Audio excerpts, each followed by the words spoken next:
One of the things I want to talk about in segment 3 in Take a Streak, if we could move into that, if that's okay, segueing in from that sort of note, I think it would be now would be a good place for him to retire. Sadly, I don't know what keeps Taker coming back, but I think every time Vince needs a big draw, he gets the checkbook out and gets Taker. It's no disrespect to you, Taker. I would do exactly the same. And you obviously have a love for the industry, so which is half of what's making you come back. But I don't think he'll ever truly retire. I think his capacity just gets less and less each time, you know.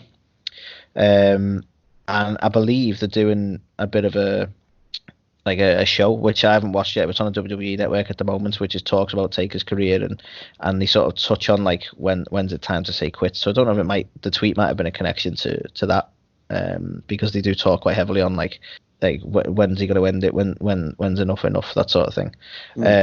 But for me, with I wanted to make segment 3 this week about Taker's streak. It was always going to be part of A2theKnia, but that A2theKnia went a little bit awry for us because of the way Wrestlemania went, with having to move over 2 days and things swapping and changing that much. But I always wanted to talk on Taker's streak, and basically, if you're up for it, Carl, I'd like to talk about how I would have ended it, and I think you'd be surprised. And then if you're happy to offer how you would have ended it, and then we'll go from there. So for me, I have no disrespect to Brock. It was a shocking result, right? But, and I've mentioned previously, I think I mentioned it in the top 10 list, that it would have been nice to go out on the Shawn Michaels finish. I thought it was a fantastic match, but that was a very good match and a very good story. But that was 2 older wrestlers leaving. And I think it would have been nice for Taker to have pushed the talent with that win. I think we both agree on that point, that he could have pushed the younger talents, which Brock necessarily wasn't either. So I want to run this one by you, Cal, right? I think, and I might surprise you with this one, I think it should have been Roman, as it was, but I think it should have been done differently. And here's how I would have done it, right? I'd have probably still had the Brock match in there, or maybe not, just, whatever you do that year is fine, but not the win, right? But I would have had a build-up of Roman going full heel, none of this tweeting bollocks, none of this I'm a face whether you like it or not, going full heel and becoming a bit arrogant with it, and basically pushing Taker to the point that Taker gets involved, in the sense of like similar to what AJ's doing. He's past it, like, I'm the future of the industry, this is my yard now, all that kind of bollocks, which is what they were sort of trying to do, but actually make him a heel and push him into that match, and then have that match build up to WrestleMania where the Taker's going to teach him a lesson. The Taker, okay, and then get to that point where Roman, and you could have done it one or two ways. My preferred way, right? You get to the match, Roman does exactly what he did and takes the win, and then that sees Taker, leave his hat and gloves. I'm not too keen on the hat and gloves thing, because it's like, well, the streak's ended, but are you going? You know what I mean? But nevertheless, so we have that match. It feels more organic, because it certainly did when Roman won. Like, I think it was the year after, when he won, it felt like Taker was passing the torch a little bit. So you kind of stick with that. But then you've got Roman still running around as an arrogant heel. And then personally, I would like to have seen that then go into Roman sort of doing the whole, this is my yard now, but in a sort of aggressive way, and putting down the fact that how easily he beat Taker and this sort of thing, to the point that Kevin Owens gets involved. Because Kevin Owens is obviously, he's been a wrestling fan all his life. He's got a love for The Undertaker. It makes sense. It's personal. And then Kevin Owens would then go on to a feud with Roman Reigns over the fact that he's showing such disrespect to Taker. And then we build that heel Roman up, along with a face Kevin Owens, which everyone would love. And from a match point of view, I think it'd work really well. So I know I've digressed away from the Taker feud, but I honestly, the more I think about it, the more I think if they'd have ended the streak with Roman rather than Brock, but done it with Roman as a heel, it could have worked so much better, and we could have got on board with it if they would have let us dislike Roman, but for a reason, How do you feel? You have very much surprised me. I was not expecting you to think Roman was the right choice, so I am surprised. For me, I don't know if he's truly my. For me, in some respects, I'm always up and down as to whether they should not have ended it at all, whether they should have ended it Shawn, whether they should, So I'll never truly settle on something. But for me, I look at the agenda WWE have or had and go, well, you could have done it. You could have worked that. You know what I mean? They wanted to push him as the face of the business and the locker room leader. And who was the locker room leader? It was the Undertaker. So the rivalry built itself. All they had to do was book it right, and they should have. No one's ever going to be against the Undertaker, so they should have booked it as Roman as the heel. So that I keep sort of ruminating on it and going to myself, I wouldn't have minded him taking the win to build himself, or to build up as this sort of massive heel, and then they could have turned the face angle at some point. They could have even had a rematch the following year, and then Roman, really has to try or loses even, and then has to show him a bit of respect, and you have that sort of turn, to a face or whatever. But I honestly think it could have worked. It really could have worked with Roman. And whilst it kind of worked with Brock, I don't know. I still don't think he needed the Taker win. Interesting, really interesting. I think where my kind of views were on it. So I think thinking of how it kind of could or should have ended. I mean, initially, because I've been watching it fucking for years, so I think it always would have been a kind of a beautiful end if it was Kane who would have done it. Right. They've had that history. The brothers, in kayfabe, the brothers. They've fought many times, many different styles of matches and stuff like that. So I think my initial kind of thing was I always wanted Kane to do it. And then I think as time kind of went on, I was then similar to yourself, where I was like, it needs to be one of the new guys. It would have made the likes of Cena at the time, because obviously, and that would have kind of told itself, because obviously after the whole ruthless aggression thing, he comes out and he gets the handshake from Undertaker and he gets his approval and stuff like that. Like, that could have worked, but again, that didn't happen. And I think we've always been in agreement that it should have been someone. It should have made someone. Yeah. Because it's a big thing. And I think that could go either really well or really bad. And I think looking back, there was really strong rumors at the time, and I think even Undertaker was lobbying for this, to have him face Wade Barrett for the streak. And really? have Wade Barrett actually be the one. Wow. Which that's now, a strong choice, isn't it? Yeah, but obviously at the time he was starting to become pretty over. Like, he was the leader of NXT, like the NXT fucking. Yeah, to be fair, I forgot when the Nexus sort of came out, he was like sort of their leader, wasn't he? And he was sort of come out onto the main roster with the rocket up his ass, really. Yeah, so I mean, like, he was like a big guy. He could talk. At the time, and this was obviously before the Bad News Barrett stuff, where, again, I found that pretty entertaining as well. But this was at a time where it could have made sense, because he was, going to be pushed, and obviously that didn't end up happening. But then, with the benefit of hindsight, you kind of think, well, fucking hell, like, imagine if they would have had, Wade Barrett be the one to beat him, and then like a year or two later he fucks off, and he's just, he's on NWA Power or wherever he is now as a commentator. So it's like, it could have gone really badly as well. I think, if it's a different timeline that we're thinking about, you'd have someone like the likes of a Seth Rollins or a Drew McIntyre, someone like that who would. Or even, and it's a match they did have, but Bray Wyatt, who has proven himself to be creative and a mainstay. He had a match against it actually after the year after the streak ended. He had a match with Undertaker and lost. Exactly. So it's like, I mean, imagine as well if Bray was the Fiend character at the time. Do you know what I mean? I think it's like, it's all the way everything kind of aligned or didn't align, which is, there's a few different ways you could have had it happen. Bray. I mean, I was big on the Bray Wyatt character, but the Fiend for me is just like a different level on that. So if it was Taker versus the Fiend, then fucking hell, that would be an amazing way to do it. Yeah, I think the Fiend is a much more focused character, isn't it? Like, Bray got a bit rambly, and I think that was the problem people had with it. He just sort of talked nonsense for a while.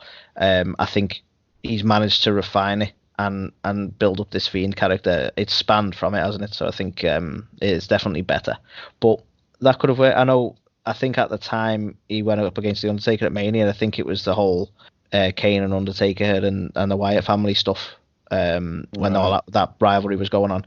But even so, I mean, it would have been a good time to build one of them up with the streak as well. And I'm not against Brock, and it was a credible victory because Brock is a beast, but it was almost a waste, really. We see that's like, for me, thinking about it, like, that's why, like, the benefit of hindsight is such a wonderful thing, because at the time I was shocked, and I was like the guy they cut to in the fucking arena afterwards. I was like mouth wide Yeah, like, open. I couldn't believe it. Like, literally that. But yeah. at the time they didn't do anything to build up that Brock was a legitimate threat. So the assumption was Brock was just back for a payday, like he had been kind of doing, like, sporadically, Yeah. and he was just going to come in, lose to Taker, and fuck off again, and maybe go back to UFC and blah blah blah. So I just didn't even give it a second thought. I was just like, oh yeah, this will be interesting. It's going to be another kind of good notch on Taker's belt. Didn't even entertain the possibility. I don't even think the fans did at the time, because it was just such a blasé, like, yeah, we'll have him fight Brock sound. Yeah. But I think at the time, little did we know that Brock would actually be sticking around. And we're here today in 2020, and he's still the champ, until Mania, like, Yeah. on fucking Sunday. So it's like, at the time, I was like, yeah, fucking hell, why have they done that? I can't believe it's Brock. But technically, to a new generation of fans, like, we know Brock had been around for years, but to a new generation of fans, that made Brock for that new generation. I take your point. I mean, he's come over from UFC. A lot of people don't, like you said, the younger fans wouldn't have known his original run. Could have looked into it, but they probably didn't. And so he's come along, and he's ended the streak, and that's a good impact to have straight away. So I do take your point on that, yeah. And it's like, it is completely believable, because he's a fucking former UFC champ. He's built like a brick shithouse. He's a monster, and like, having Paul Heyman as his mouthpiece, being like, he's the one in 21-1 or whatever the fuck it is, and and being able to do that for almost a year, it really did launch Brock, even though he didn't need launching to most fans, but to kind of the new kind of way that WWE were going in that PG era, and people who might not have been watching it back in the glory days of our kind of SmackDown times and stuff like that, when he was kind of the next big thing. Like, people probably didn't really know that much about Brock, other than, oh, he's a UFC guy, but they will have heard of the folklore of Undertaker's streak, and he's 21, fucking hell, and then have this guy beat it. It was probably, oh my god, it proper made Brock Lesnar for these new fans. So really, thinking back, like, I am actually much happier that it was Brock than Roman, because how many years later was it that Roman did it? 2. He went up. He done WrestleMania 31 was the Bray Wyatt encounter. 32 was Shane McMahon, and for some reason, remember when Vince was like, "I'm going to put you in a Hell in a Cell against the Undertaker because he's going to fuck you up," and then the Undertaker just turned up and went, "Anything you say, Vince." That was kind of weird, but yeah. And then Roman Reigns was the year after, 30. Well, yeah, 33. Mania 33. Yeah. Right. Okay. So yeah, I mean, because by that time, Taker was already starting to look a bit past it. Whereas I think when he was against Brock, he still looked a little bit legit himself. Do you know what I mean? So I feel like, just even from a timing standpoint, and I really liked your idea of seeing Roman go in it as a heel, but I haven't even got confidence he could pull it off. I feel like he'd fuck up being a heel, Roman. And he'd probably end up as some sort of Corbin type heel, and then people just don't like him because he's unlikable. Yeah, it probably wouldn't help, but I don't know. I hold out faith that there's something there. I think sometimes when they pull people back from going with the flow of the crowd, it's difficult. Like, they should have read the crowd a long time ago and turned them heel.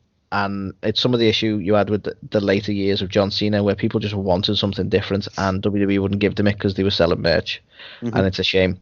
But yeah, I mean, that being said, Roman kind of had to carry Taker through the match, which is not good for Roman, because, like you say, he wasn't as on form as he was against Brock.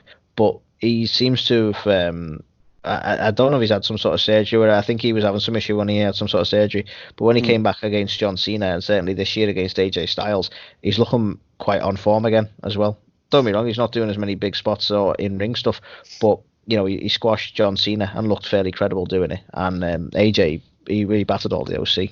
Admittedly, quite theatrically, I'll be honest, but even so, he's looking in better condition now, and I think he was probably suffering through some things as well, which probably hasn't helped. Yeah, definitely. And I think, hopefully the Instagram post he put out or whatever doesn't mean that it's the end. Hopefully he does have one more in him. And I mean, I think it would be great for Bray to avenge his loss at Mania to Undertaker in next year's WrestleMania and have the Fiend actually retire him.